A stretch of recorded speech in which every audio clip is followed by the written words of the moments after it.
সুপ্রিয় দর্শক, অন্তর্বর্তীকালীন সরকারের ডাক, টেলিযোগাযোগ ও তথ্য প্রযুক্তি মন্ত্রণালয়ের দায়িত্ব পেয়েছেন বৈষম্য বিরোধী ছাত্র আন্দোলনের অন্যতম সমন্বয়ক নাহিদ ইসলাম। আজকের এই ভিডিওতে আমরা নাহিদ ইসলামের ব্যক্তিগত জীবন সম্পর্কে জানব। বিস্তারিত জানতে ভিডিওটি না টেনে শেষ পর্যন্ত দেখতে থাকুন। নাহিদ ইসলামের জন্ম 1998 সালের ঢাকায়। নাহিদ ইসলামের ডাকনাম ফাহিম। 2014 সালে ঢাকা দক্ষিণ বনশ্রী মডেল হাই স্কুল থেকে মাধ্যমিক পাশ করেন। সরকারি বিজ্ঞান কলেজ থেকে 2016 সালে উচ্চ মাধ্যমিক পাশ করেন। এরপর 2017 থেকে 18 শিক্ষাবর্ষে ঢাকা বিশ্ববিদ্যালয়ের সমাজবিজ্ঞান বিভাগে ভর্তি হন তিনি। 2022 সালে নাহিদ ইসলাম অনার্স পাশ করেন। একই বিভাগ থেকে নাহিদ ইসলাম মাস্টার্স সম্পন্ন করেন।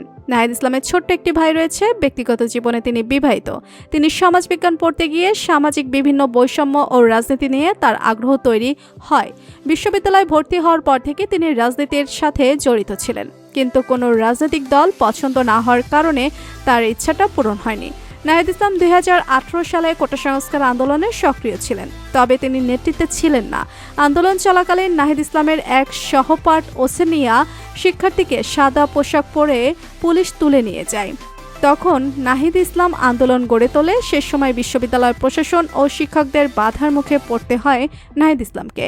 2019 সালে ডাকসু নির্বাচনে নুরুল রাশে ফারুক প্যানেল থেকে নাহিদ ইসলাম নির্বাচনে অংশগ্রহণ করে। তখন নাহিদ স্থান সংস্কৃতি সম্পাদক পদে তিনি নির্বাচিত হননি।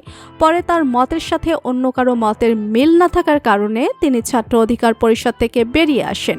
2023 সালে 4 অক্টোবর ঢাকা বিশ্ববিদ্যালয়ে নতুন নির্দলীয় ছাত্র সংগঠন গণতান্ত্রিক ছাত্রশক্তি আত্মপ্রকাশ করে। গণতান্ত্রিক ছাত্রশক্তির কেন্দ্রীয় সচিবের দায়িত্বে ছিলেন নাহিদ ইসলাম। তো বন্ধুরা, অন্তর্বর্তীকালীন সরকারের উপদেষ্টা নাহিদ ইসলামকে আপনার কেমন লাগে জানিয়ে দিন কমেন্ট করে। আর ভিডিওটি ভালো লেগে থাকলে একটি লাইক দিয়ে চ্যানেলটি সাবস্ক্রাইব করুন। ধন্যবাদ।